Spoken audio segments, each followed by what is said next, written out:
This is J. Krishnamurti's fifth discussion with teachers in Gstaad, 1974.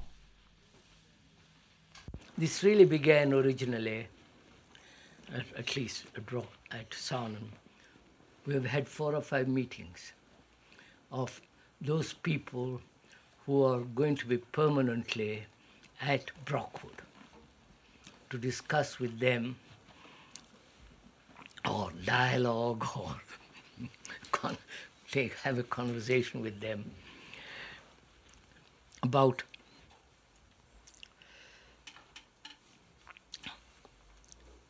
the necessity of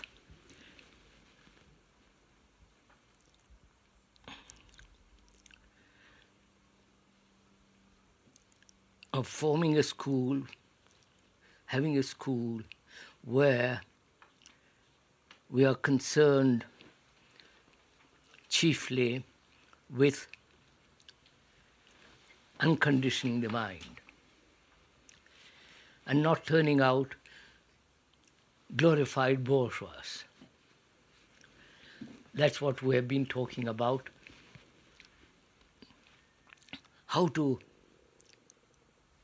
What to do. Not in terms of a system, not in terms of authority, punishment, reward, and all that, but what can we do to help them to free their minds which are already conditioned? Whether we should take a year or can it be done within a week?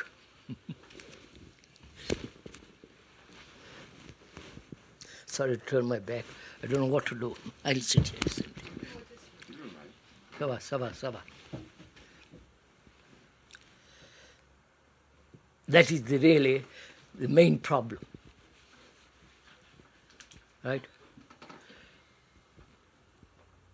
Is it possible, we were talking about last time we were here, is it possible to create an atmosphere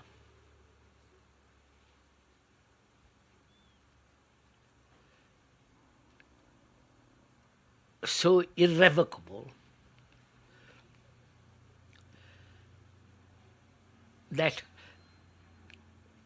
the student, when he comes into it,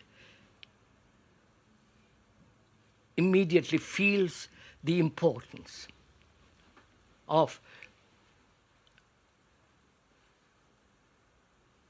dropping his desire for beer, whiskey, for the whole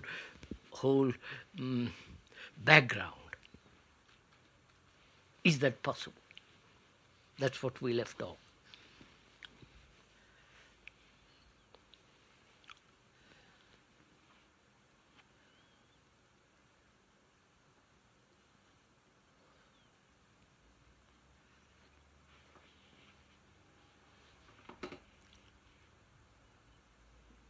I don't think any schools have tried this. They have tried to uncondition them, but condition them in a different direction. And whether we can do this so that the student is something totally different from the whole mess of the world. I think that's real education. That's what we were talking about, Mrs. Simmons and the rest of us. And what can we do? Factually, not theoretically, factually, what can we do?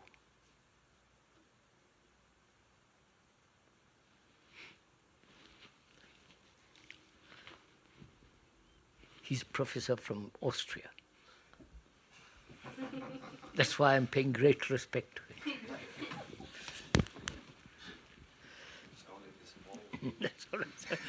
We're only joking.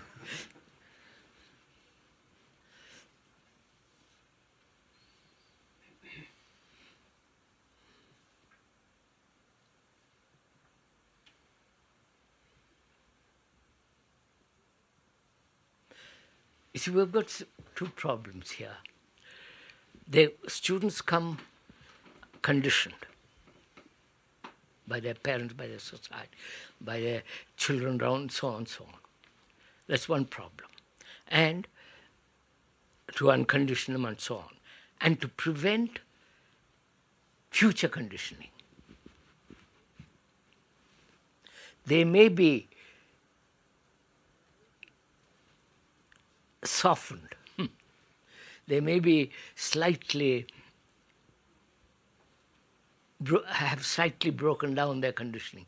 But when they leave, they take on the other. So is it possible to create such intelligence, to bring about such intelligence that the mind is never conditioned?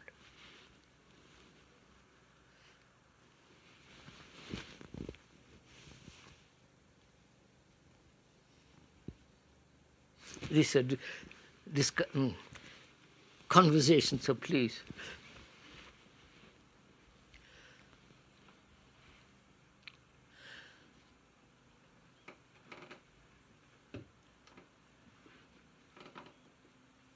This is not a progressive school.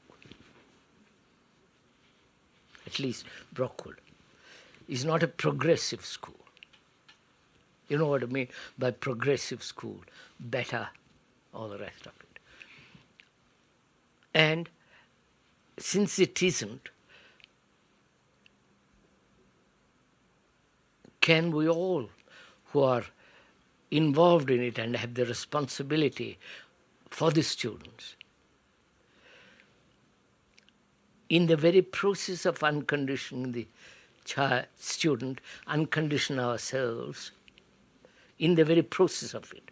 Not say, I must be unconditioned first and then later I'll uncondition the student.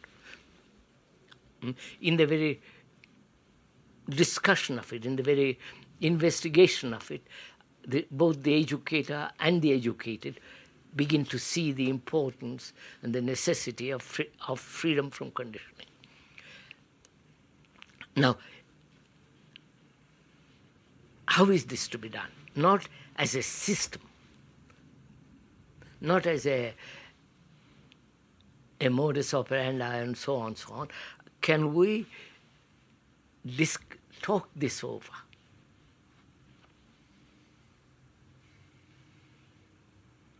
I am the student. You are the teachers. I come with my family tradition, the racial tradition, the cultural weight on me. In what way can you awaken this intelligence which naturally dissolve the conditioning? Not replace it by another conditioning.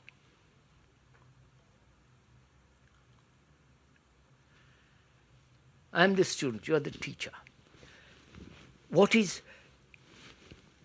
our relationship? What can you do with me? I am resisting. I am frightened, homesick. I am slightly bewildered or more greatly bewildered, and you are meeting me the first time.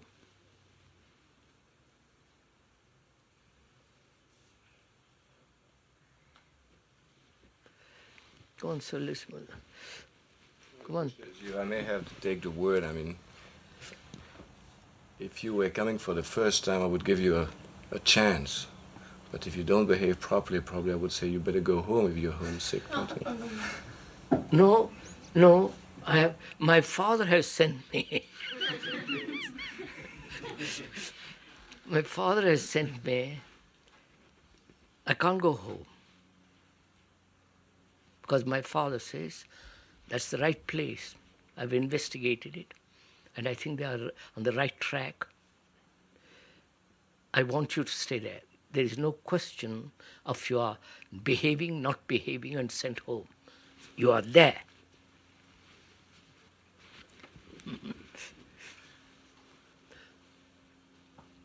Well, I wasn't here the last time you discussed the problem, so maybe I'm stepping a little fast into the problem. We have gone into this very carefully. The student has been sent knowing the atmosphere, the whole thing, and the parent doesn't want the child back because he feels his responsibility. And therefore his responsibility is to say, go to Brockwood, and you've got to remain there. That's what happens in ordinary school. I mean, in ordinary school, they say, please, you are there, whether you like it or not, lump it. Here, if he is absolutely impossible, of course he goes, but that's not the point. My point is, how can you awaken this intelligence in the boy within a very short period? Because otherwise there's going to be resistance, there's going to be a group formation, and there's going to be a battle between the teachers. It must be done in a very short time. The other day. I gave a week the other day. That's very generous, I found. I wanted to do it instantly, but there was a little hesitation about it. Now, how can this be done? I mean, first one has to drop out all titles and all conditioning, which could build a wall between us. Then let us see what we are doing, both, in living together. So, look, there is a difficulty in that too. Somebody has to be in charge. In charge. Somebody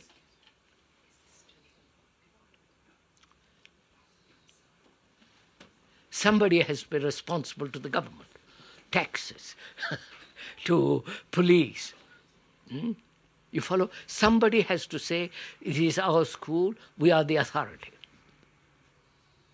Not the authority over the children and all the rest. We are the trustees. Admitted, and we've gone into this question of authority pretty thoroughly for the last 5 years. No sense of somebody dominating, that we all meet and discuss. Mrs. Simmons and the staff and everybody meets, discuss what's right kind of, whether you're the right student, whether you follow the teacher, and so on, so on, so on. It is really democratic, in that sense.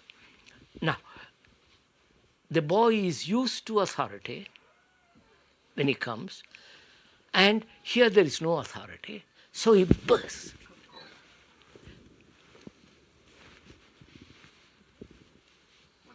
One has to see. Wait, I want to find out a different way. He bursts with sense of freedom, and all his repressed reactions come out. He says, who are you to tell me? I'm going to the pub. I'll sit up late.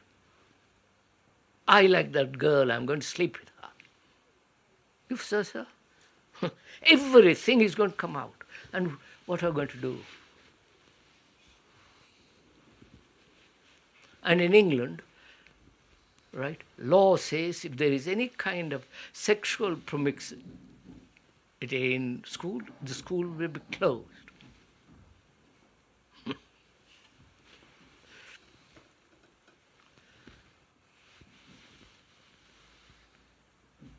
So our point is, after discussing for several days, in fact, For months we've been discussing this. We talk to the students 3 times a week, teachers and everybody. Our point is this. Not our point, what we're trying to find out. Is it possible within a very short period to awaken that intelligence in the student, and so he voluntarily drops his conditioning? Put it very briefly.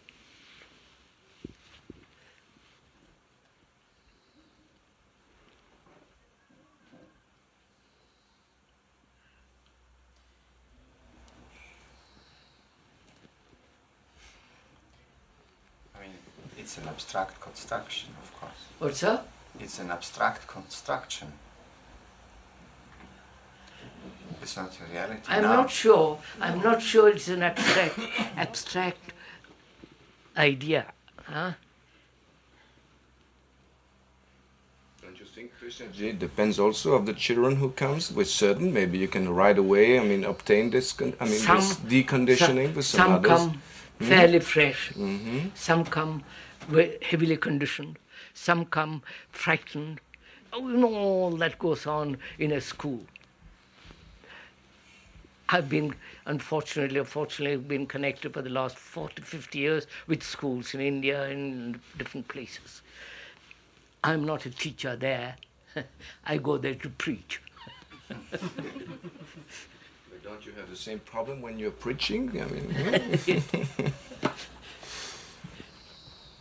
Now that is the question we must resolve.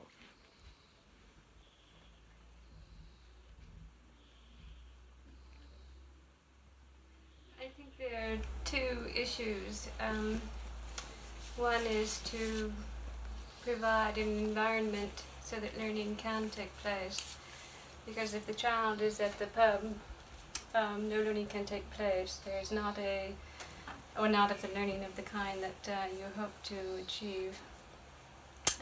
Because the stimulus for the change cannot follow him wherever he chooses to wander. It simply isn't right.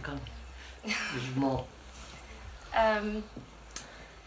If the child is simply wandering, then learning of the sort that you're speaking about cannot take place in a systematic way. You simply can't, it's not practical for teachers to follow the child wherever he chooses to go. So in some way, the minimum requirements for... Of restriction. Put it any way you like. Okay, restrictions, so that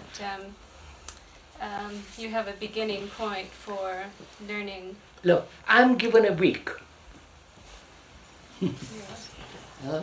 as a teacher. And within that week, I must find out how to arouse this intelligence which will break down the conditioning. Within a week, I've got to do it. If you do it for the first time given the restraints of 1 week, you might not be successful. I don't know. You don't know, but I'm going to find out.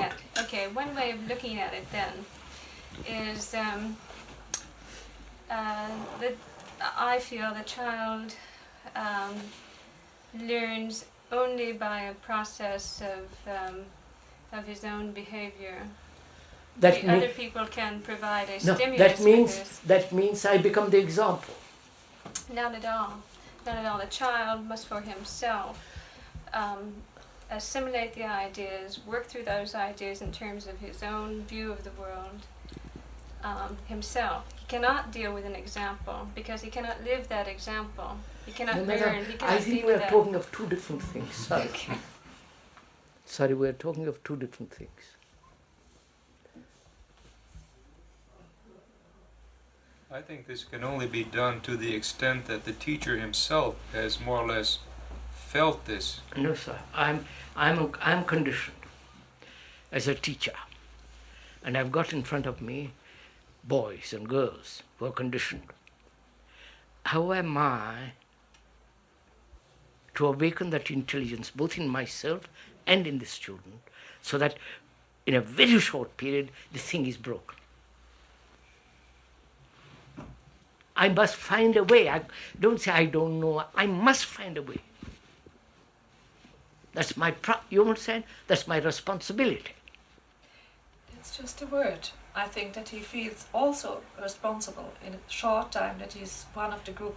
That he is together. He feels his responsibility, that he wants to stay there, that he wants to build and come more together. No, I'm not concerned with the boy. At all. For the time being, I'm not concerned with the boy or the student. I'm concerned whether that such a thing can be done.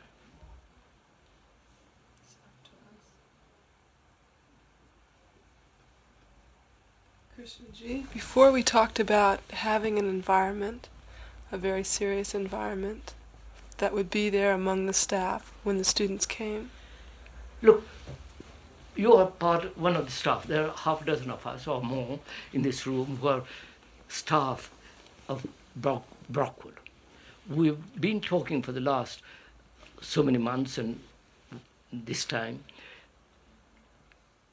and we feel we will undertake, we will remain there. So don't go away. This is our home, our responsibility, we are committed to it. And that's right. I hope that's what we have said. And we are now asking of that group whether it is possible at all such a thing to happen.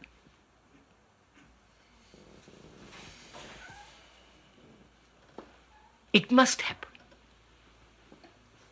Otherwise we're going round and round in circles. So I want to find out.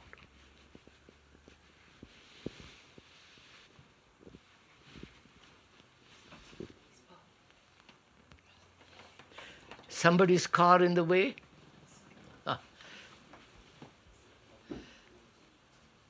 Needs a great deal of intelligence to see what is happening, what is going on. How do I come upon that, sir? Here we are. We are the staff. In acting, of course. We are the staff. We have lived there, some of us for 4 years, some of us for 3 years, some of us for 2 years or a year. And we feel now that we are responsible. We have deliberately committed ourselves to it, right? Am I saying something which is not true? Right, sir? Mr. Joe? All right. Did he say yes or no? Yes, he said yes, all right. Now we are committed to it. We may be all dunderheads, stupid, but we say, look, this is our responsibility. We want, in this responsibility, to change our own conditioning and the students' conditioning. Because otherwise, life isn't worth it. You follow? Life is too short. And we don't want to turn out glorified bourgeois. That's absolutely certain. Now, what are we to do?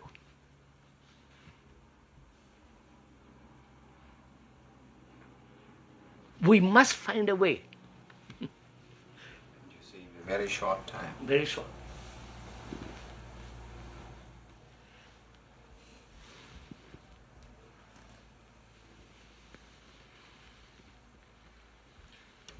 Krishnaji, I might be just repeating things you've been already discussing before, and I read some of the reports you had with the discussions you had in Brockwood itself between the staff and the students about what the problem was when they came there and how it could be solved. If I understand you correctly, you seem to be trying to investigate today what could be improved. Not improved. Oh. No, so you In other words, if I may interrupt you again, I mean, you could start from the facts. I mean, what's happening now in Brockwood, no, and what they have already achieved. I mean, we have got a very good field. We've got everything: a school, group of people, etc. I want to, forgive me, I want to think of it anew. We may go back to the old, but I want to think of it anew, the whole thing. To let more waters flow into it rather than less waters flow into it. To open the dam so that we're pushed along. Could you perhaps explain to some of those who haven't been here before, Krishnaji, your talk about tradition A and B and the other? I think they ought to have that. Yes. Would you somebody explain that? Would you explain, sir? Yes, well, what Krishnaji has generally been saying is that all the activities that we have been trying to do up to now, not only us of course, but everybody in the world generally making any effort at all, has been in the framework of tradition. Whether what you've been trying to do is something very good, or whether what you've been trying to do is something very bad, it's all in the framework of tradition. And he's asking now, is there an other, something that is not within that framework, which we can, as it were, now plumb, explore, whatever metaphor one likes to use, and therefore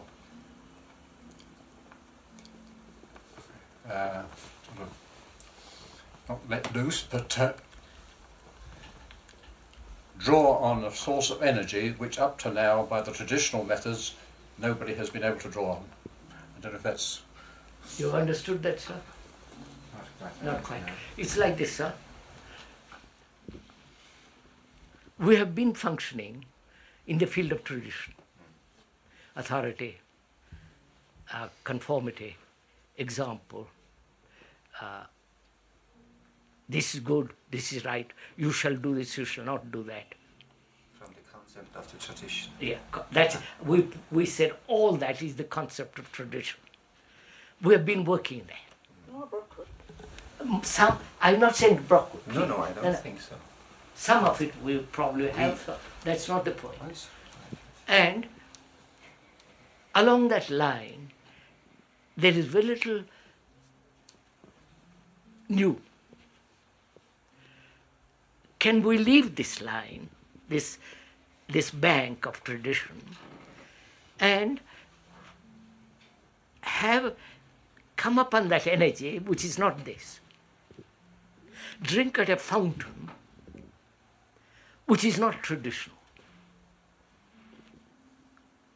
Can we stand at the beginning and the end at once? Yeah, of course, it's one. Yeah. Now, that's what we've been talking about. That's the resume of after long time, after many talks and discussions. Now let's come back to the point, which is, can we as a group committed to Brockwood, committed to a responsibility which is not the responsibility of tradition, of a master, disciple, of a teacher, student, committed to that, how, in what manner, or in what, how is this intelligence to be born? I must stick to that, because otherwise we'll wander off.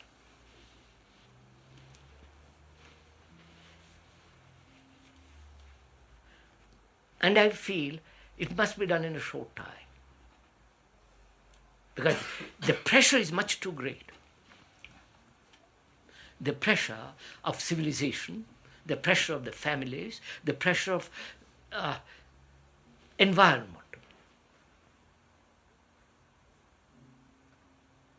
And if we don't do it immediately, the pressure is swallow us.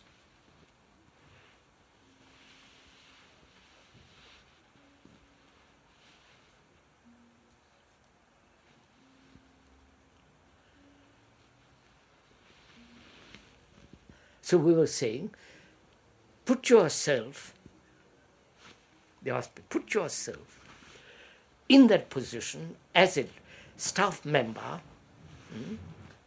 in a school which is concerned with this. What would you do? They're asking me.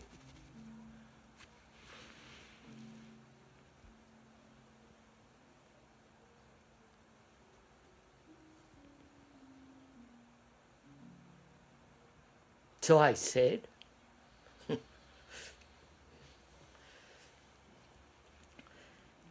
I would create an atmosphere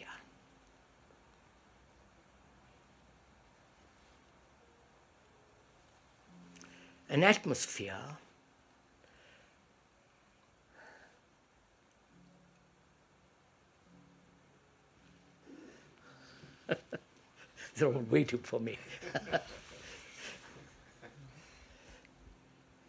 An atmosphere, first,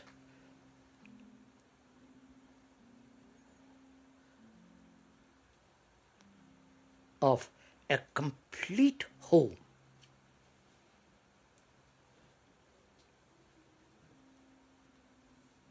Where there is complete security, not intellectual, security. And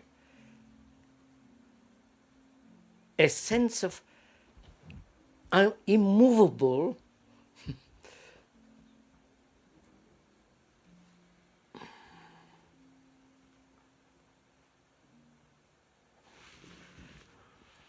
I'm finding a word, it's difficult. An unshakable, immovable reality.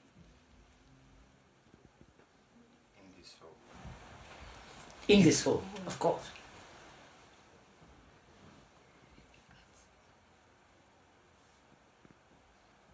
Reality, not an idea, not a concept, but a reality, a thing that is there living.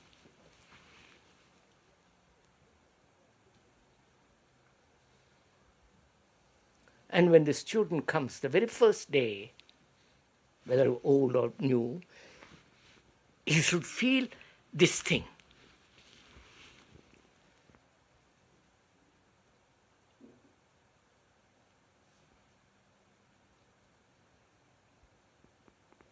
That there are a group of people there who he can trust.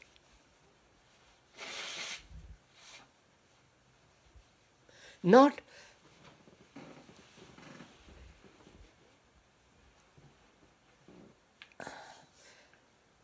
that he will be allowed to do what he likes, but the feeling of trust. I don't know if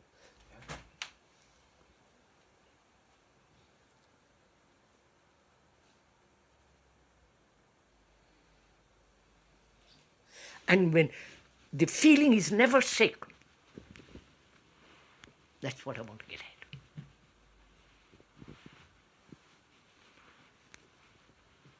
The feeling is never shaken? Never shaken, this sense of trust.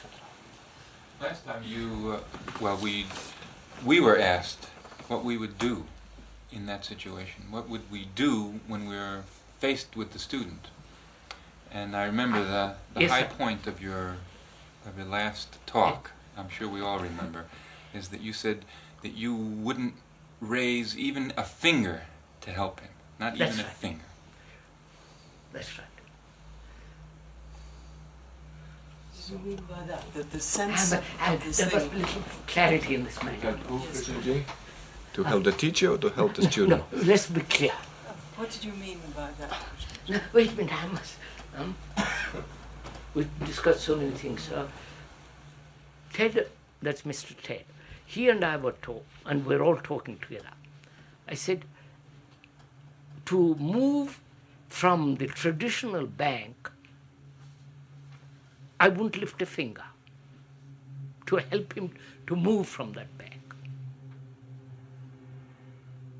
Because his own intelligence will move him.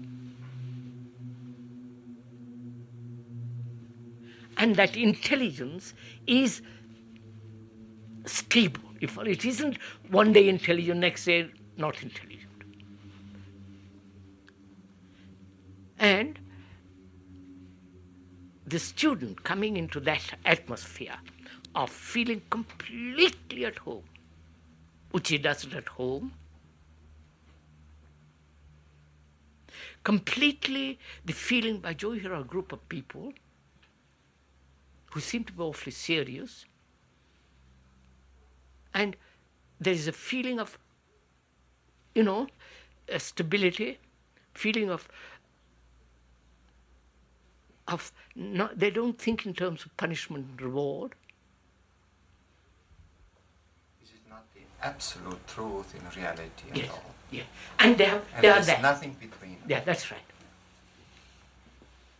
But in that atmosphere, it seems the most important ingredient would be the feeling that the student has a feeling that something is going on there that he cannot categorize, that he cannot fit into his picture of the world. He's been used to categorizing at home and at other schools. Here he comes into something quite new and feels first rather frightened. And he realizes you're not frightening people. And therefore, the immediate reaction, because of not frightened, he said, by Joe, I'll trust them. It's the only way one can go at all, I think. This makes it. It's much deeper than that it is.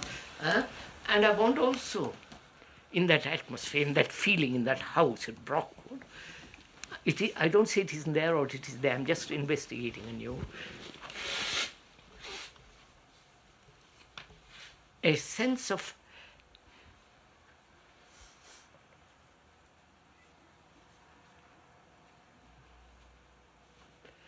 don't misunderstand the word I use, a sense of sacredness.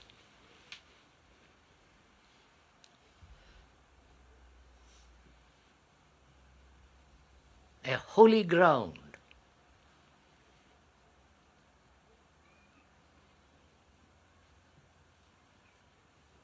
That when you enter it, you must walk softly.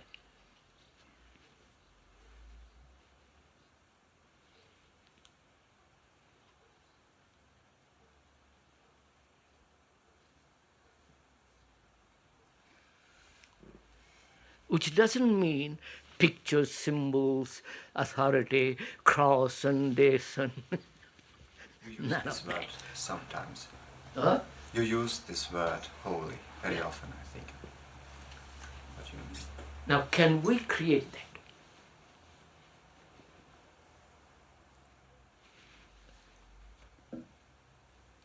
It may exist at Brockwood. I'm not questioning that it doesn't exist. I am saying only we have reached a certain point. We must open the doors for much more.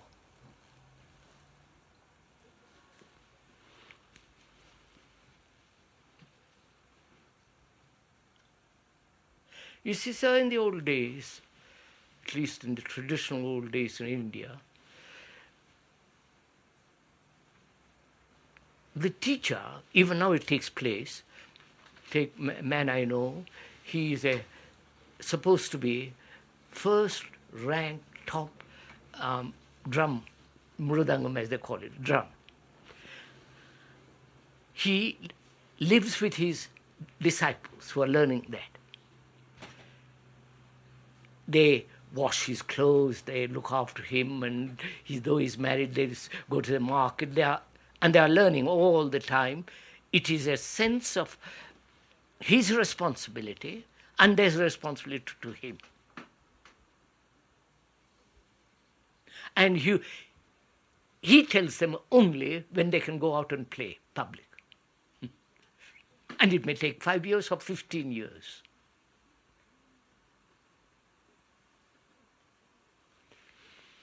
So it is a thing that which you are dedicated. You follow, it isn't just you drop.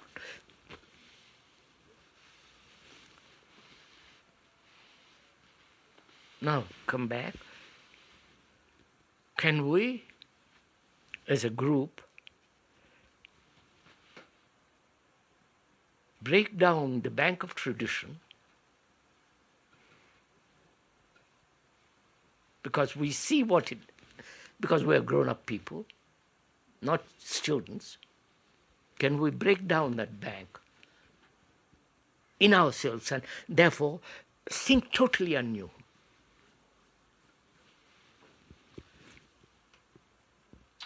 In Jewish tradition, the ancient high priest would prepare himself each day for a year before he could enter the sanctum sanctorum. Of course. I told you the other day. We only have a week, yes. I know. But we want the student to enter right now, not 15 years later.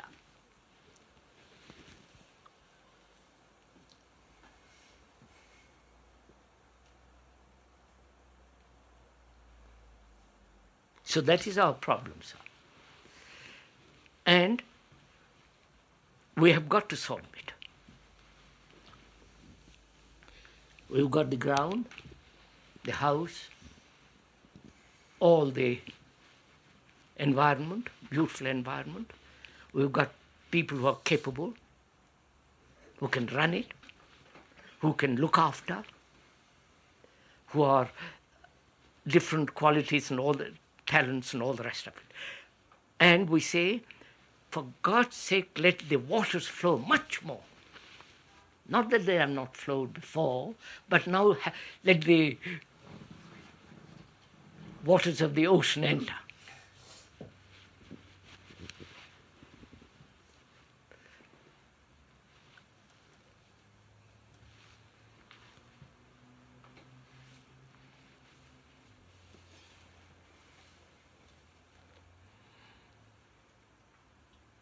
You see, I believe if we put our minds to it, we can solve this. There is nothing we can't solve. As the scientists say, tell us what you want, we'll produce it. That's another thing. But here, I believe we can do the same thing in a different dimension. We can do everything. Therefore, what is the energy, or what is the capacity, or what is the drive that will create this thing?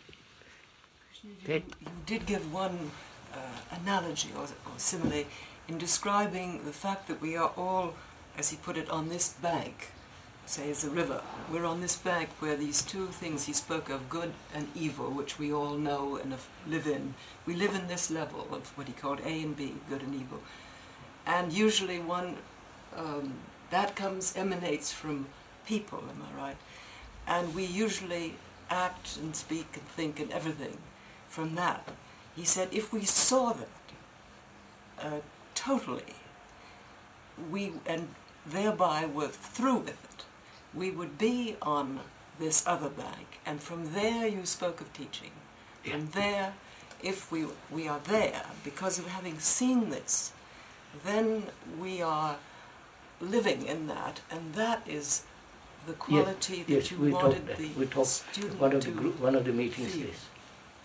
Somebody said you could also drop into the river.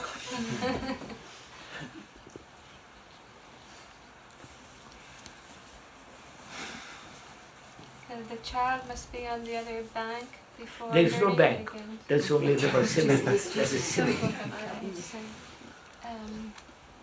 Used another one. There's a boulder in front of you. Krishnamurti standing on the other side, but he won't tell you how to get over. What are you going to do? So that's the problem we have. Does he stand on the other side? There's a boulder. There's a rock on the road you have to cross. We have this problem.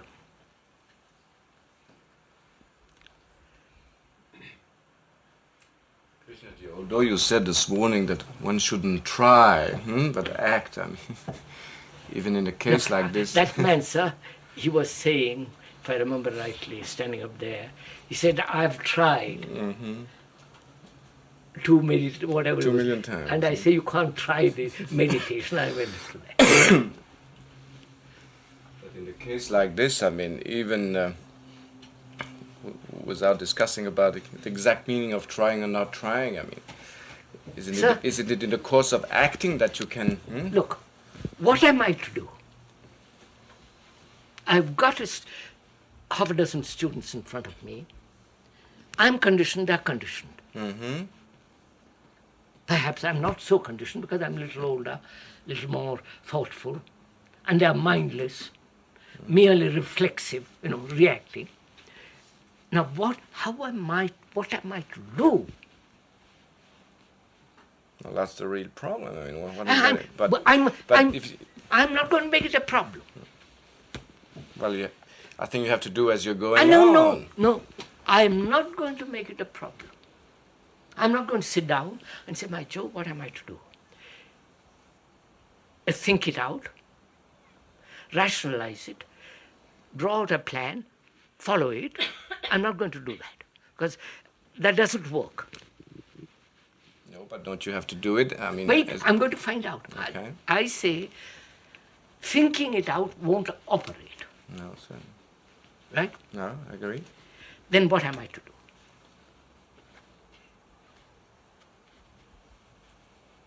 Thinking out implies memory, all that business. So I refuse to be caught in that and make it a problem. That's the first thing I've got to learn. Right there. I am not going to make it a problem under any circumstances. Therefore, I'm not seeking an answer to the problem. My answer will be dictated by my conditioning. So live in your conditioning unconditioned. I'm watching it, you see. I will not make a problem of it. Yeah. Which doesn't mean I'm not aware of the problem. I'm aware of the problem.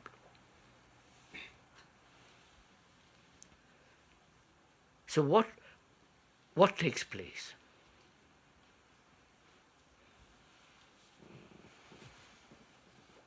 I am there, confronted with those boys. I have created an atmosphere, and I mean it, because I feel that way. I feel this is something sacred, holy, a feeling of irrevocable truth, not invented by the priests or symbols and all the rest of it. And it is their home, as well as mine.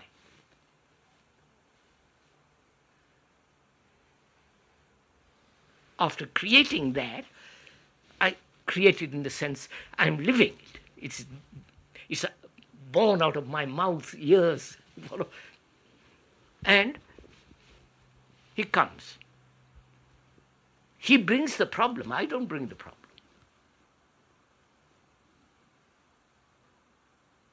So I'm not going to make his problem to my problem. I'm not going to even make, that's what I want to find out. Meeting is a challenge. Meeting the challenge. I'm inadequate. Well, you can't say that. Huh? If you say you're inadequate, of course you will be inadequate. No, I'm inadequate. I see. Look at it. The challenge is, am I getting too excited? You're all right. The challenge is the boy, the student.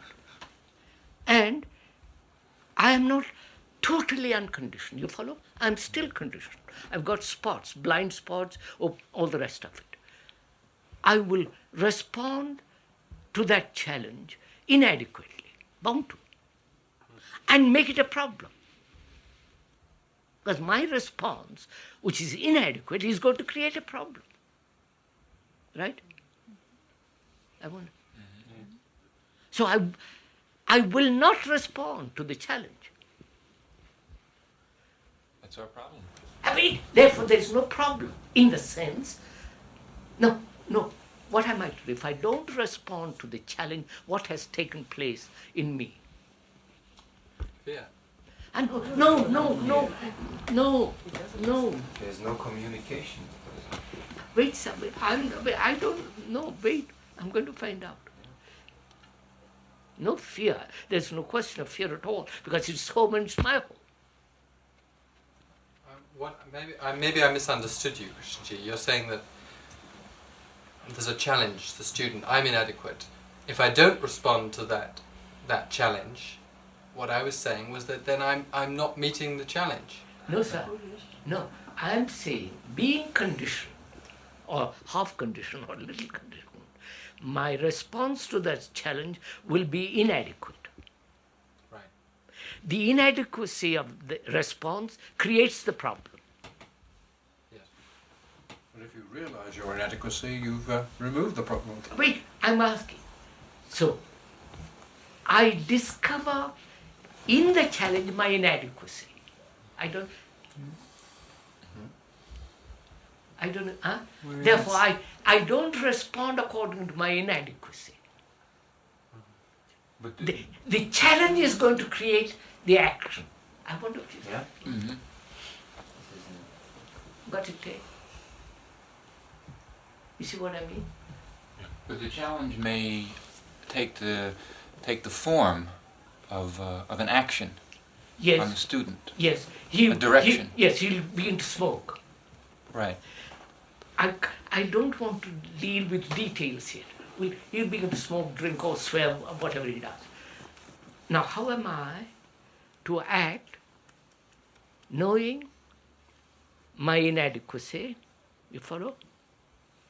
And his inadequacy, and I want to awaken that intelligence in him and in myself so that he will stop smoking without even my telling him. I have done this, sir. I won't go into it, doesn't matter. That's not important, because that's an individual thing. But I'm saying collectively, group of us, what can we do? First, I don't want to have a problem. Right? Because problems are dreadful. Sleepless nights. I don't want to have a problem. And he smokes. Let's take that. What shall I do? It is his home, trust, the irrevocable truth of this thing, and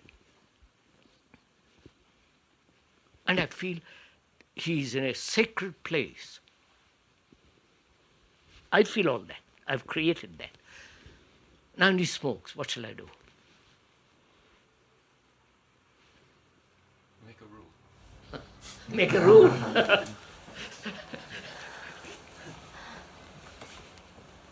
What would you do? Ted, sir, what would you do? Remember the atmosphere.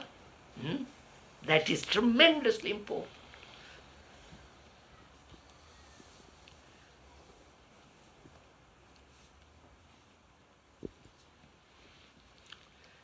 Ted, what would you do? The student smokes.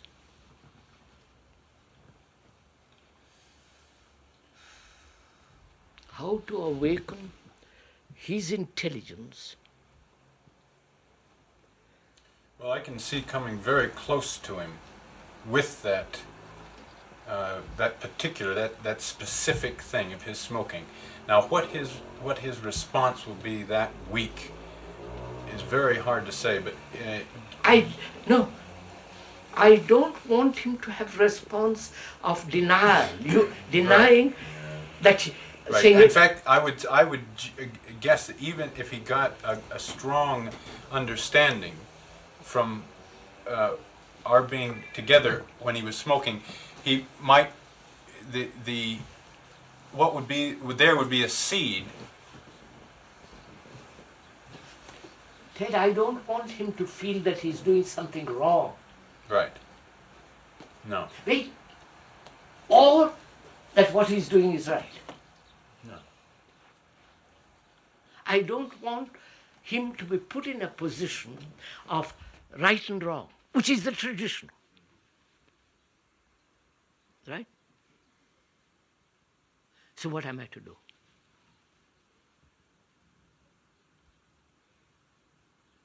I don't want ever, while he is with me in that school, to be put in that position which is traditional.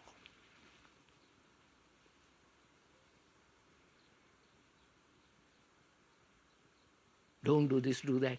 You shall not. You follow? All that is. I don't want to cultivate the feeling of guilt or I am right.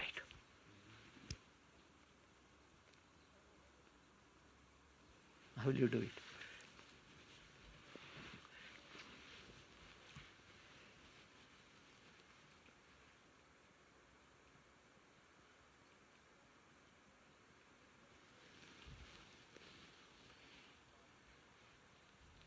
Go on, sir. I see a problem for me here. We want to operate unconditionally. No, I'm conditioned. Right, but it's... But I realize I've learned this. I've just now learned this. I'm conditioned. And he's conditioned. I don't want him, because I'm older and a little more thoughtful, a little more objective and so on, I don't want to put that student in a position of guilt or not guilt. I don't want him to feel, by Joe, I've done something wrong. This is a holy ground, and by God, I must drop it.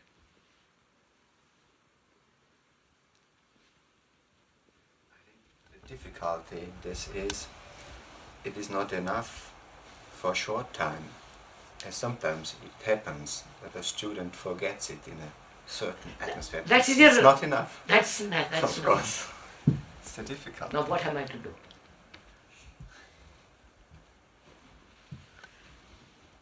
Right? What am I to do? Well, the smoking, as this specific case happens to be, can be just as new a fact. No, you haven't time. You follow.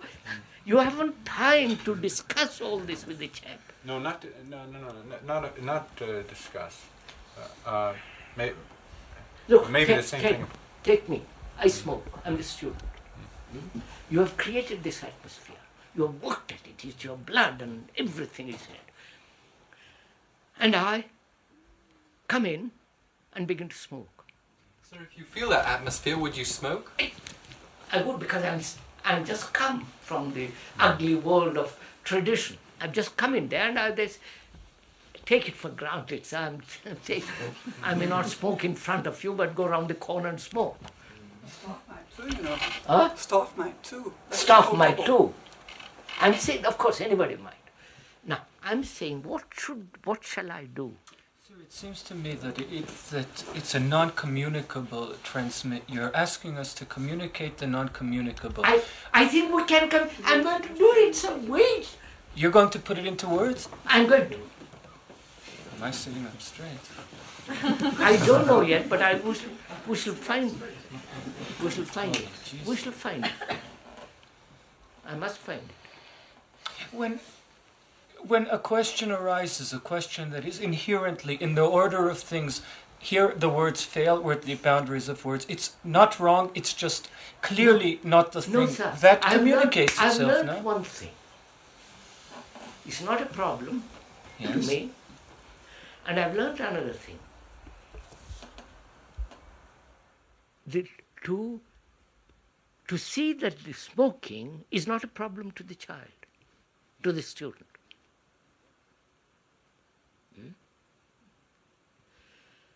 It's not a thing that he must give up, struggle to give up, and against society, and all that kind of stuff. Now, how am I to create that? Create in the student, in myself, if I smoke, look, I want to make a problem of it. I won't feel guilty. I won't even struggle to give it up. And I feel the thing must drop away. Right? Just to clarify a point, is our objection against smoking the proven fact that it's... I took smoking just a case. No, I want to take the smoking out of being just a case. I want to see under what grounds do we, what. First of all, do we have we must always have a reason. I tell you, first of all, doctors and others have said it affects your lungs. Fine. 1. 2, it's a waste of money, smoking or going up in smoke. And it's unnecessary. Why have unnecessary habits? You have many habits. Why add another? Well, people often smoke because they're nervous, and perhaps if you have the right atmosphere, there will be no need to smoke. He's asking what is wrong with smoking? And we're saying it affects your lung, it affects your health. I believe it affects your brain also. And I believe it is detrimental in the blood system and all the rest of it. And why have a habit which is unnecessary? But sir, it doesn't matter because we're dealing with the child non-verbally. No. So we don't need reasons. It's understood wrong. This You're is wrong. wrong. You understand it's wrong. No. We can't tell. Who said we were dealing with the child non-verbally? I have got to talk. We can't. You said just 2 minutes ago. You said we can't sit and talk to him. You don't have time. You said to him. I did not, sir. You're misunderstanding. He said he had no time to give him all the reasons and discuss. You're misunderstanding. First, I am not going to make a problem. Whether he smokes or not. Because I don't want problems. A mind that has problems is a mind that is struggling between the conditioning and non-conditioning. Battle goes on. Such a mind is an uneducated, unintelligent mind. Right? Sorry. So, I don't want a problem. And I want to see that the student has no problem when he leaves the school. No problem. Sex problem, money problem, no problem whatsoever. And therefore, I don't want him to make smoking into a problem. So what am I to do? If I expect the child to become unconditioned in 1 week, I must work to uncondition myself within that 1 week also. We said that. We said, So then, I am conditioned, the student is conditioned. I can't wait till I uncondition myself. But in talking about it, or I uncondition myself and I help the student. It's a mutual relationship of helping. Isn't that to reason? But I may not use reason. I want to find a different way. Yes, but to talk it over with him is to reason, isn't it? Then he may feel, by Jove, these people are imposing on me. These people are threatening me. Feel guilty. Before he's even come, we have said, look, we're a vegetarian school. We don't smoke. We don't drink. We have made clear some simple facts. Things, yes. So that at once will give him, if he does smoke, a feeling of guilt without anything being said at all. I want to prevent that. Yes, so do I. But that's what. How do I prevent it? Yep. See, Krishnaji, a minute ago. Bearing in mind, it's just that I want him to live in this house without a single problem. Yes. Now that's what. See the beauty of it. Absolutely. Now, given. Darling, first see the depth of it. That would be paradise on earth. No. After all, that is education. But sir, we're not talking about the beauty of it. That may be seen. One moment, please. Go on, I'm not preventing. Please. I'm not preventing. Go on. We are talking about how. We're talking about how. How is abstract. The moment we're saying that the beauty is seen, if we all understand that, tell us. I'm doing now it, how. sir. I'm Operate. doing it. That we understand also. You're not meeting me. Look, sir, I don't want to have a problem in my life. And I've seen to it that I have no problem in nothing. And I want the student, when he leaves or when he is there, to have no problem at all. Because he must use his mind for something else than solving his beastly little problems. So I say, now, how am I to bring about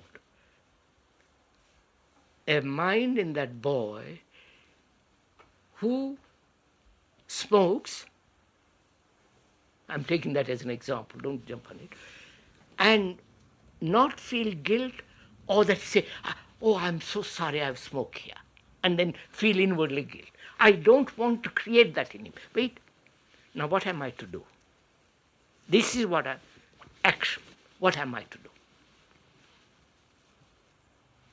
We have, as Mrs. Simmons has pointed out, we have told him no smoke, vegetarian, we don't drink, we don't fornicate immediately, wait till later, and so on, so on, so on. What are you to do?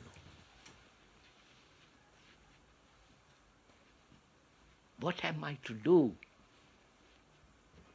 Bearing in mind the atmosphere, home, trust, a sense of tremendous truth of what we are talking about, and that is a holy ground.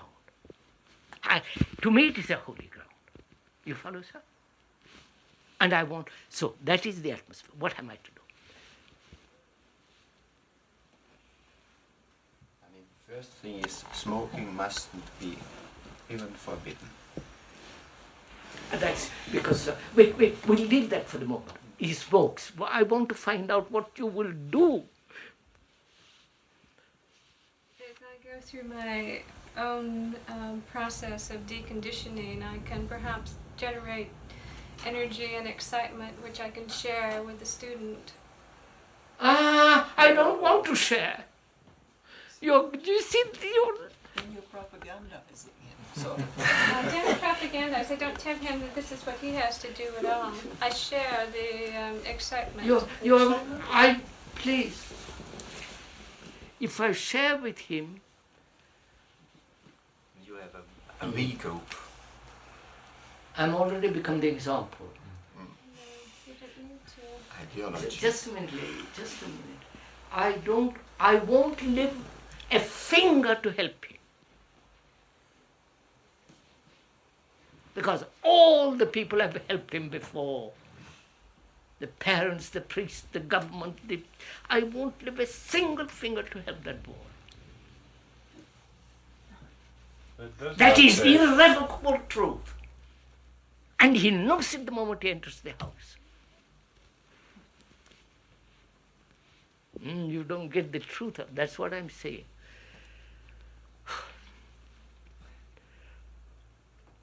Because if I help him, I become his guide, I become his guru, his blasted authority, and he says, sir, what am I to do? And he leaves and he's still in that position. What am I to do, sir? Somebody else.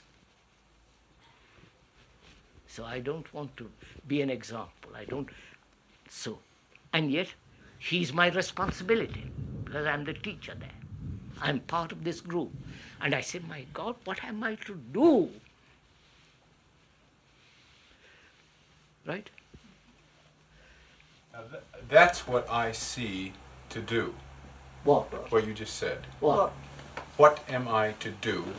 I am responsible. Yes, you are responsible. And so, given that the situation were present, the situation is there. Yes. Then I feel, what am I to do? But I don't feel, to do this or that. I mean, you stay with the question and not yes. the answer. Are you telling me I think, you don't understand him, I don't understand what he's saying. Let's find out. Well, I think I understand him, but what comes to my mind is a danger that behavioral psychologists have used, where every time somebody lights up a cigarette, you scowl at him, which is just a subliminal form of punishment. No, all that's out. Yeah, but if we don't want to let our concern be turned into to reward and punishment by in that manner, we have to also be intelligent. We have to be on top of the situation. We call that traditional. We've thrown that out. Let's go back to what Ted meant by what am I to do. You meant not in the form of you're looking at what am I to do and the form of a problem. Not that's form out. Of where's the answer? Where's the answer? Just so you're saying what am I to do? No, in the form he's of saying action? this. He says the moment you put a question, what am I to do, you're looking for an answer. Yes. And the answer will be according to your condition, your opinion, judgment, and all the rest of it. Therefore, he says you're putting a wrong question. Is that what you were saying? yes. More or less. But what am I to do is still without the conditioning. He wants a verbal explanation, right? You want a verbal explanation of what we're going to do. You've said that. Here, you the say abstraction you is can give good one. enough. I don't. You say you can give one. I'm not I'm asking doing for it, one. sir. You're not watching it. I think, sir, that you're asking, right, this is going on two levels. One level is here, and the other level is the thing that we're talking about that is a hypothetical situation. And they're paralleling each other. What goes on here will go on there. No. And you're asking for inner transformation right here, not for an answer. Yes, sir. I am not, that is not hypothetical situation. If it's not happening here, it is. No, because you're not students. You're not saying to me, look, we're both conditioned. Let's talk this over so that we're out of this conversation, out of that conversation which is action, that intelligence will be born. We're not saying that to me. The student is there for 3 months or 6 months. I have a responsibility. I don't take your responsibility. You are not my responsibility. I told you right from the beginning, I won't lift a finger. But the student is my responsibility because the parents have to entrust in me. I don't know if you follow this. Of course, there's a difference between you and the student. No? Why should we make that difference? Huh? Why should you make that? I'll show you why, sir. I won't lift a finger, you will forgive me for saying so, to help you.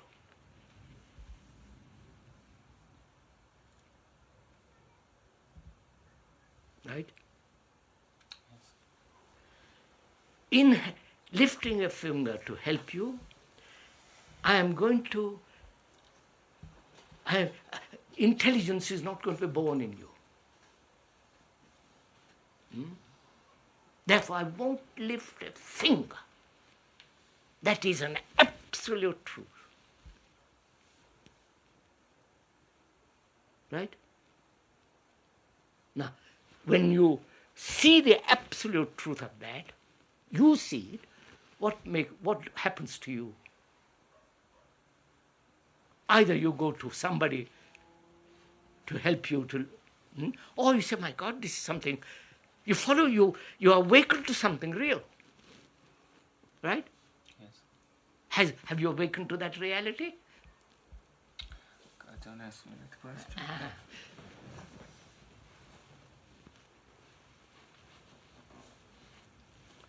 So when I say what am I to do, I'm asking, the boy smokes or does something that's irrelevant, smokes in that atmosphere. I never want to create a problem of smoking in that boy or any other problem. Right? Because problem implies unintelligence. Right, sir? Lack of intelligence. So I want to awaken that intelligence, therefore I won't create a problem. And yet I see that it is necessary for him to stop smoking. Right? Because it's unhealthy and all the rest of it. Now what have I to do?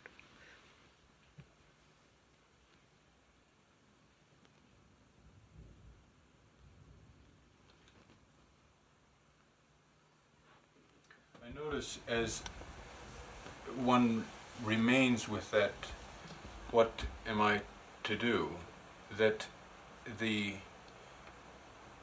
seeing becomes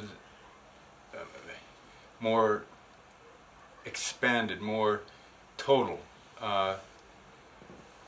and yet still quite with, if there is a specific, like this example, what is to do. Look, Ted, are you saying this to me?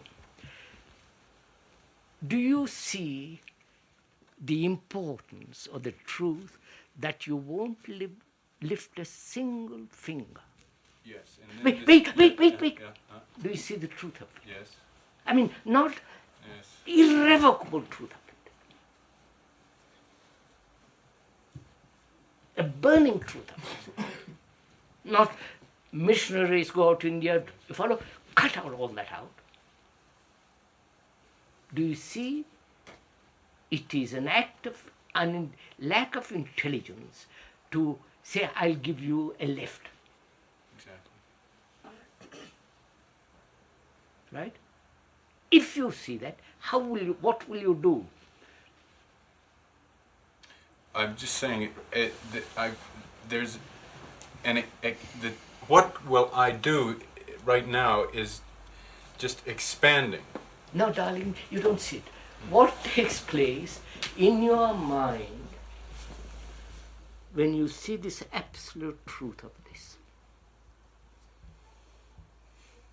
Not a relative. Sometime you will help, sometime you never.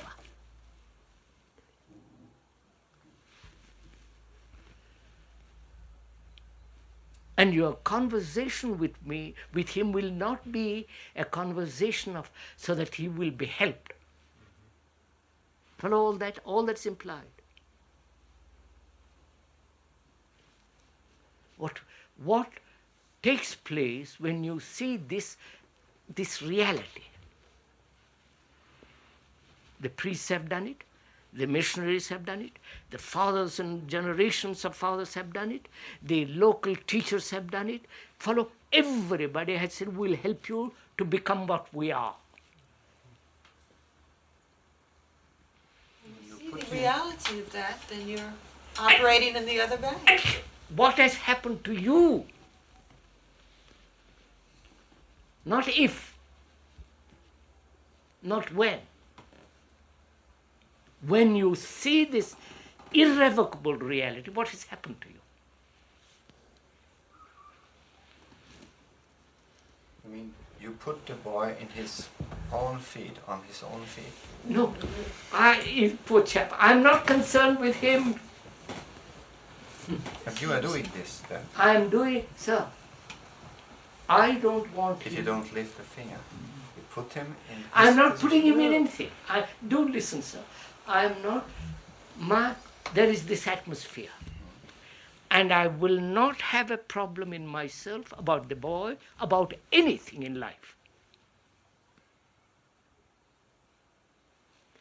And I want to educate that boy, educate quotes, so that he will never have a problem. Right? You want to do this. I want to educate him in the real sense. Now, which means I want to awaken his intelligence, which means I will not help him.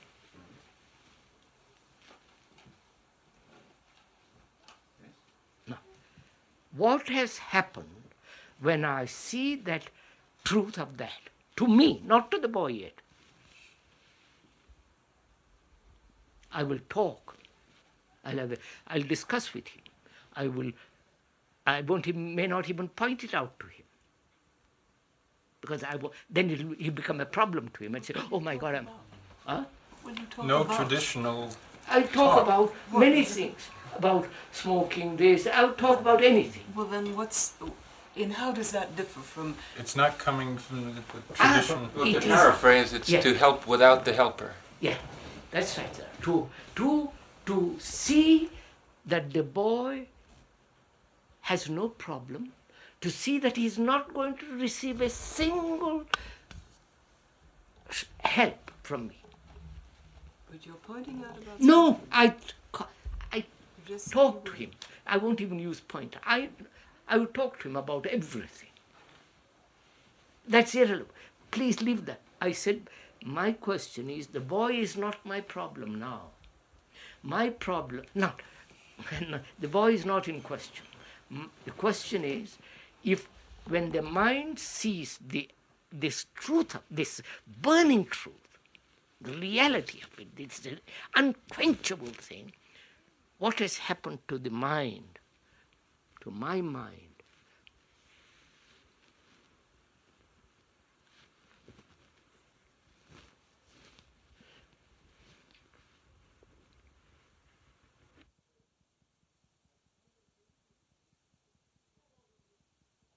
Knowing my conversation with him has been extraordinarily alive, you follow?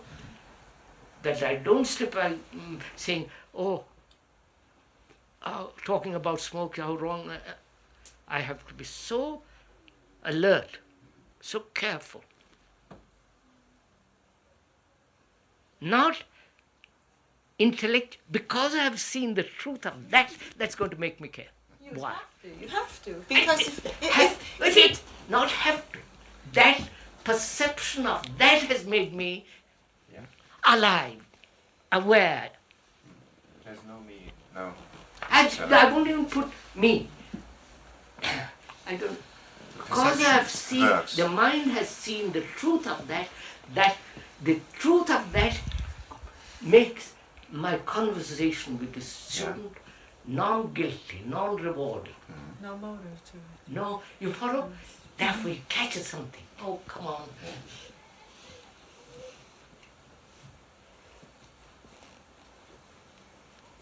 So, as a group, are we doing this? As a group, do we see it? Not only individually, but as a group. If you don't see it and I see it, we destroy the student. Right? So do we see it together? The same thing, not you translate one way and I, the same thing, the same color, the same weight, the same depth of it.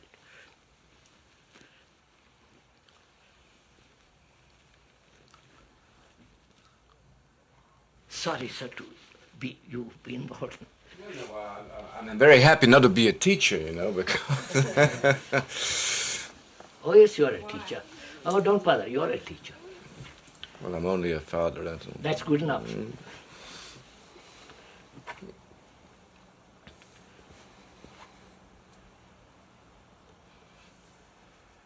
This is what we have discovered. To create an atmosphere means a home.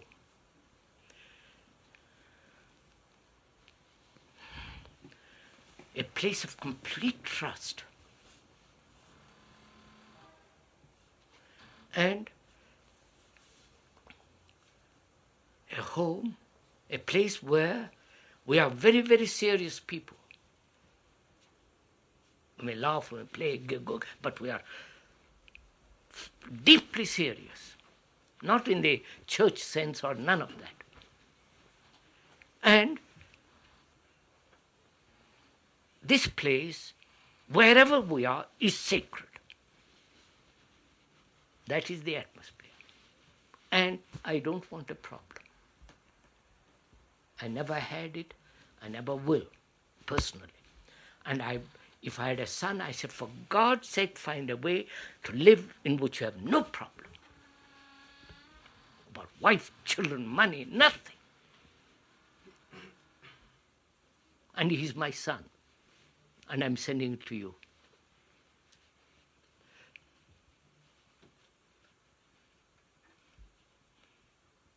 And your responsibility says, because you see the truth that to help him is to create an unintelligent human being. And when you realize that, your creative energy is boiling. I don't know if you see. Creative energy in relation to that boy, not painting, I don't mean all that stuff. Creative energy in dealing with that boy. Right, sir? What will we do? That energy will... I'll tell you what you will do. If you are back on the bank of tradition, you will be doing what others are doing. What if I'm not off that bank, but I think that I am? I think I'm operating from... Then in talking over with the student, with the group, he said, by Joe, I'm just caught in an illusion. It's not a fact. Which group? This? Us. Mm-hmm.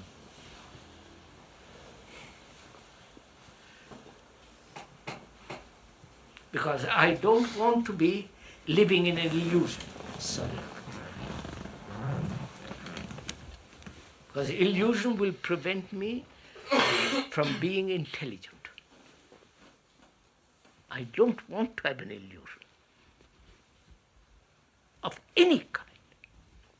But my wife, my God, myself.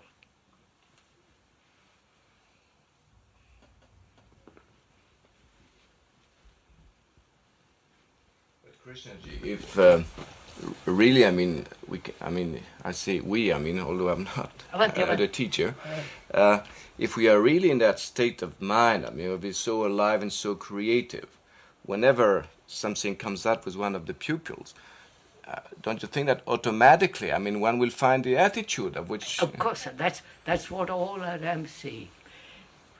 The student is not in question. We are in question. Mm-hmm. Do I really see the truth that to help the student is to destroy that energy, that intelligence? So what you have... I'll teach him mathematics. You follow? I'm not talking that. But in the very teaching of mathematics, I'm seeing that there is this awakening of intelligence. You follow, sir? I've got to do both. Teach mathematics and also awaken this intelligence.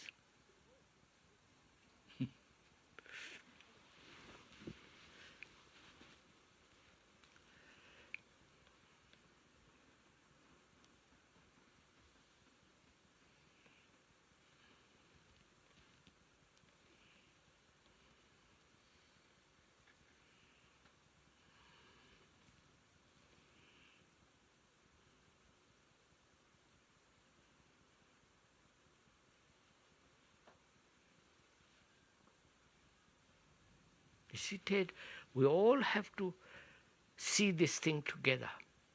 You follow? If you see it and you die, I'm stuck.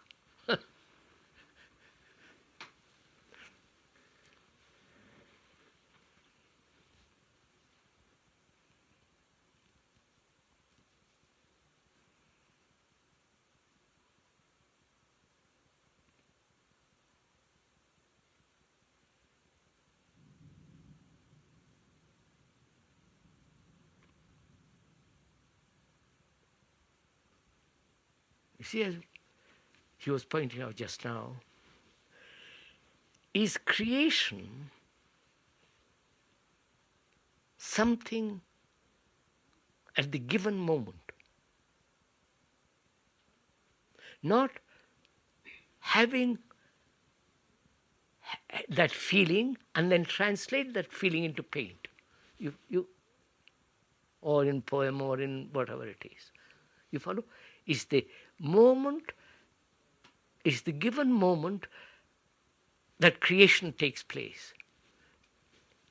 That is when I am confronted with the boy, and I realize no problem for him or for me, at any level of my existence. And creativeness is at that moment when you in the talk. I wonder if you understand what I'm talking. At the moment when I talk to him about not having problems.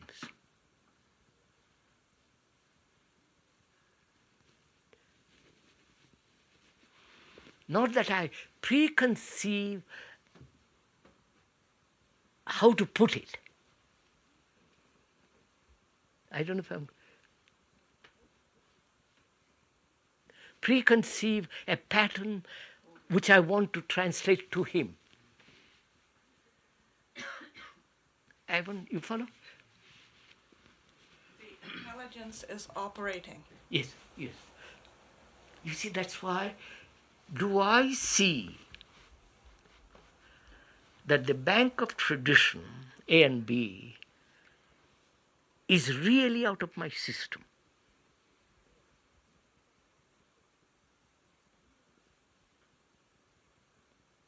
And I haven't got time to investigate it.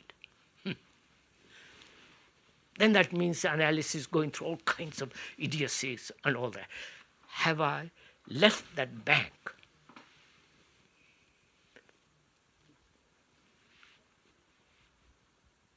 I don't know, right? But I see it must be left. But I don't know if I've left it.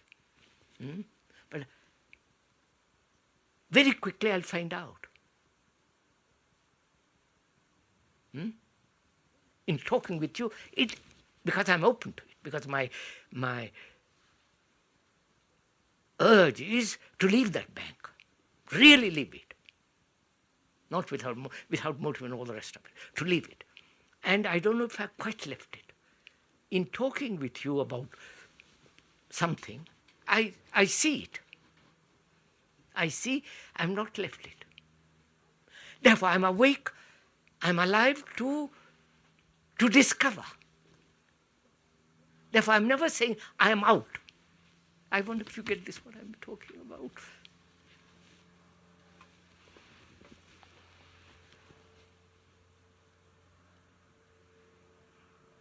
I met once in India a very old man. He read all the Indian sacred literature and he was very familiar with it. He said, I know. You follow? And from that knowing, he was acting. And these actions were traditional, dead. They had no meaning. I don't know if you... But if you say, I really don't know if I'm unconditioned or not, if I left the bank or not, because you don't know, you're going to find out. I want...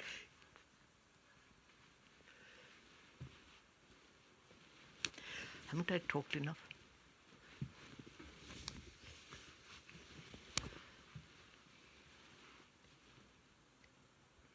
In the business of finding out if you've left or not. Huh? During the process of finding out if you've left or not. It is not a process. It's not a process. That's not the right You word, discover it from moment to moment. Right, as it goes. So at times, it will be apparent to you that you have or you haven't. Or is it like... No. I mean, if you say, I've left, then obviously you haven't left. Because you think... No, wait a minute.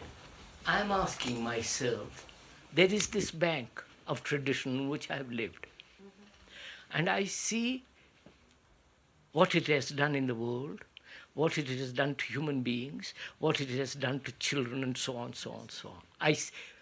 Objectively, logically, intellectually, and other ways I see it. And I say to myself, it is necessary to leave that bank. It is absolutely necessary to survive in a different way. And I don't know if I've quite left it. I think I have left it. I hope I've left it, but I'm not sure. So, because I'm uncertain, in that uncertainty, not knowing, that brings a certain quality of watchfulness, doesn't it? In that watchfulness, I discover that I'm still caught in there. So it's not a process. It's not a progression. It is discovery each second, which is much more fun than saying, I'm out.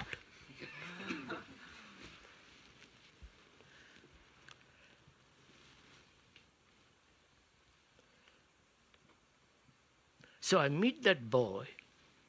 Sorry, I must go back to it. What time is it? 7? 25. An hour and a half and 5 minutes.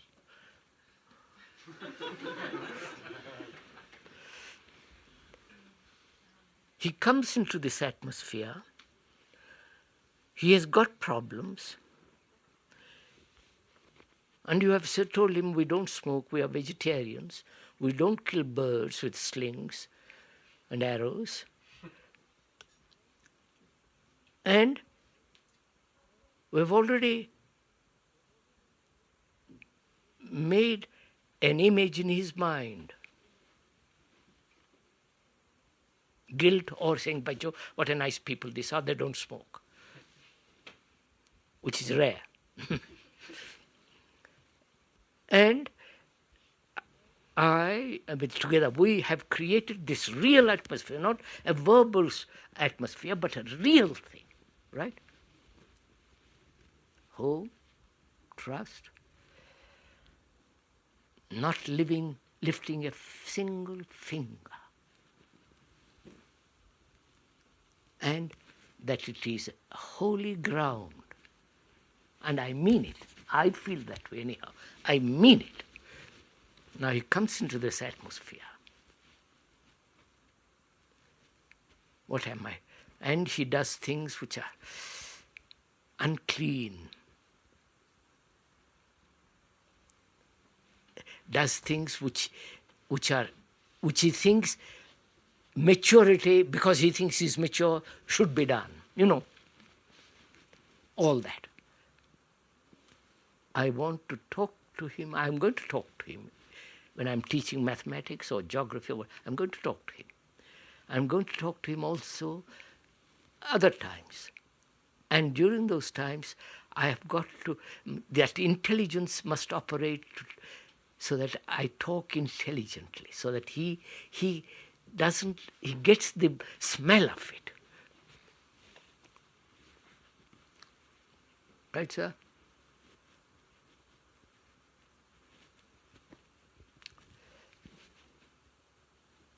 I do it. I know what to do.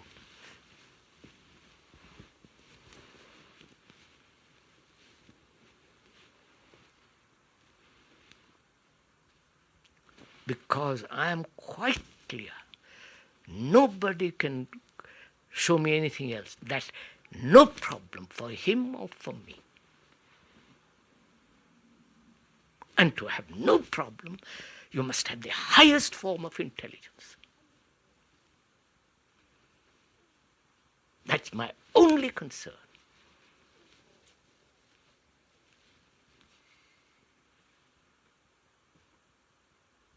And not, that means he must come to it himself without my help. So, well, sir, I would talk to him. Oh, I know what I would do. What good am I telling you?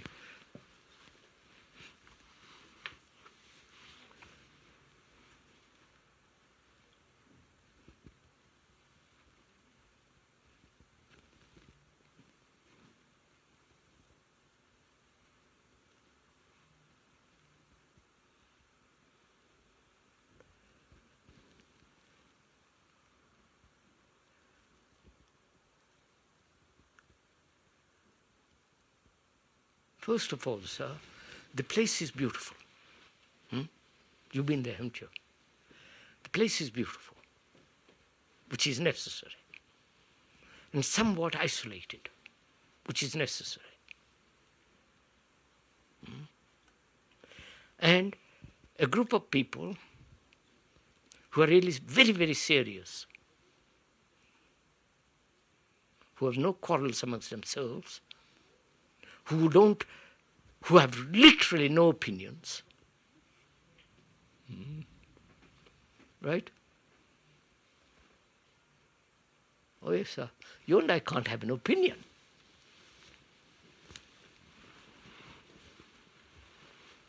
Opinion means prejudgment. Right?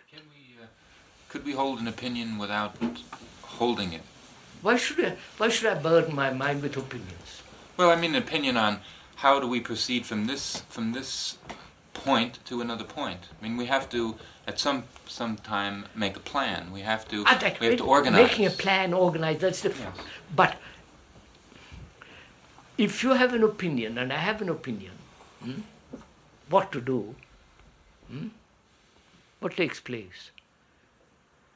Well, obviously there'll be some, if the opinions are not the same. Therefore, why not approach that thing without opinion? A student coming to the school would say, will you have an opinion about smoking, vegetarianism? When you have an opinion, you can offer an opinion, but not cling to it, I think. don't want to have an opinion. Why should I have an opinion? Well, maybe I use the word differently than you. You ask me a direct question, and so I offer you my opinion. My answer is my opinion, but I'm not attached to it in the sense that I'm listening. I'm able to listen. I'm able to see. I'm able to allow you to take that opinion and show where it doesn't fit here or here or here, and so that I can then discard something else, sir. I'm questioning something else. Why should you have an opinion about anything? Once you say it's my opinion, you've blocked yourself. I'm asking you, why should you have an opinion at all about anything? Nixon, we know what Nixon is. Well, I generally don't go around holding an opinion, but when offered to look at a situation, I can come up with an opinion. There is a situation. We both look at it. You say, could it possibly be like this? You don't say, my opinion is that it is like this. Well, if there is a considerable amount of information about something, is it an opinion to... No, information is not opinion. How to grow a tomato is not an opinion. Well, there are many opinions.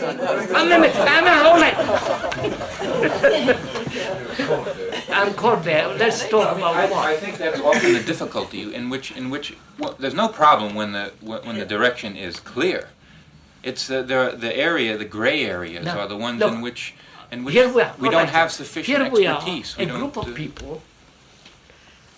Do you have an opinion about helping people? After all that we discussed, helping the student. Do you have an opinion? Or do you see the truth of it? Therefore, no opinion. I think I see the truth of it. Yes. Therefore, no opinion.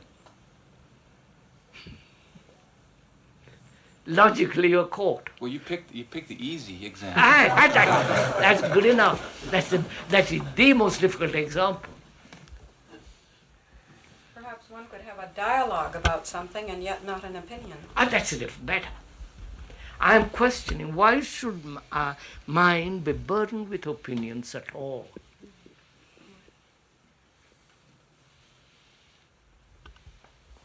Think about it, look at it a little bit. It's quite exciting to have no opinions at all.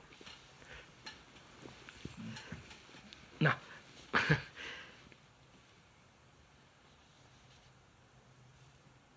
what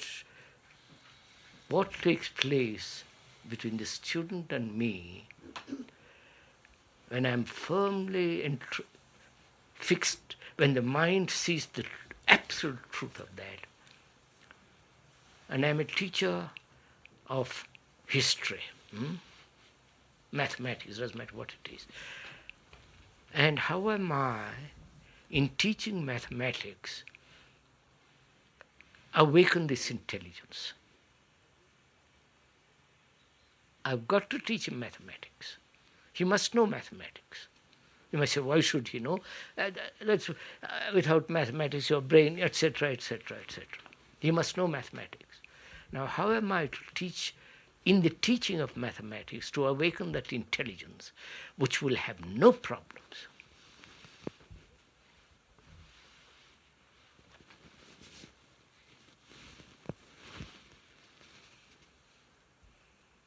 I know. Go on, sir.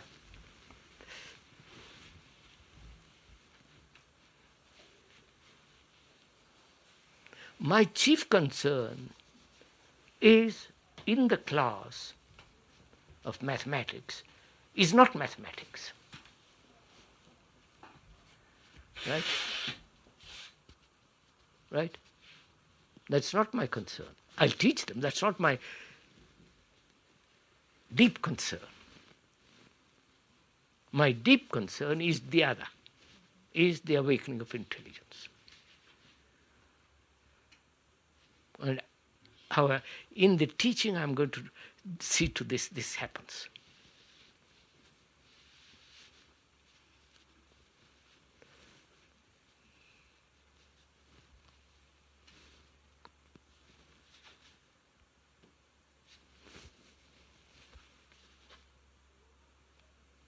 Can we play football, whatever game it is, without competition and be first class at the game? Do you understand?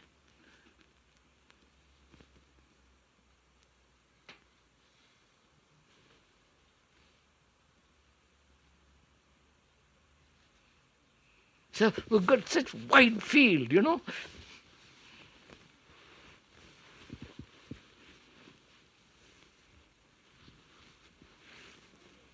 I used to play first class golf. First class. And when I entered into competition, nothing happened. I heard you used to shoot 4 under par. Yes, right. I used. But when I used to play with professionals, equals, they didn't compete with me. But the moment I entered into competition, I couldn't do it. Why is that? No, because I hate to compete with somebody. Either you're good at it or not. Why should you test your goodness through competition? But that's irrelevant. Now, can we have games in which there is no competition, but first class?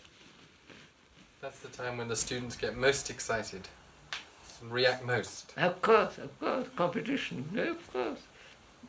That is tradition. There's more than competition going Huh? on. There's more than that going on. There's other Of course, essences there's of lots more with fun, and I know that. But the feeling of, all that.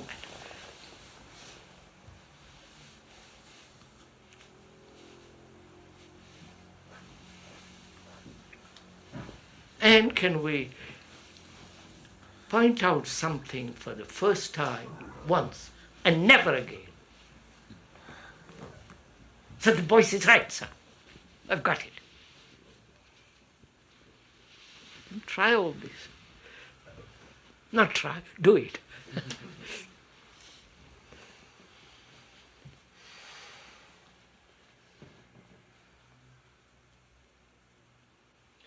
It's something that every real educator is in effect doing, without even knowing that he's doing Real it. educators, sir, I hope they are. Some are, surely, yes. In this room too. And you know all the difficulties. Now it's stopped. Is that enough, isn't it?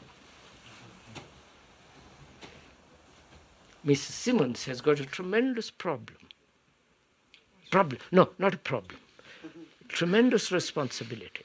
I reckon she's got a problem.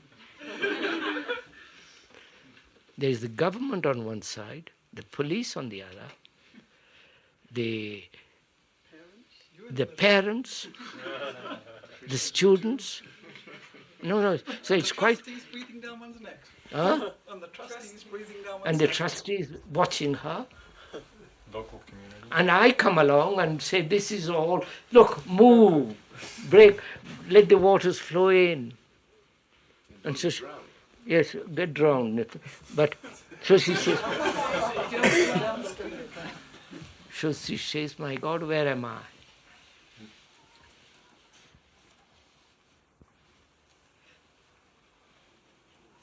And there are many outside who are criticizing.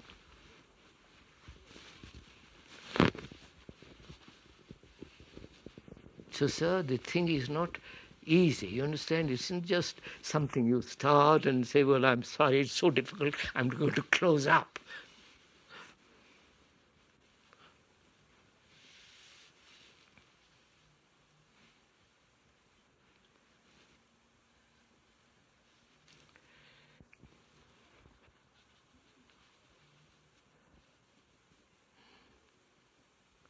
Have I verbalized it, sir? I wouldn't recognize it. Huh? I wouldn't recognize it. You probably have. Oh yes, I have verbalized it enough. And you can't verbalize more than a certain amount. Otherwise, it isn't there.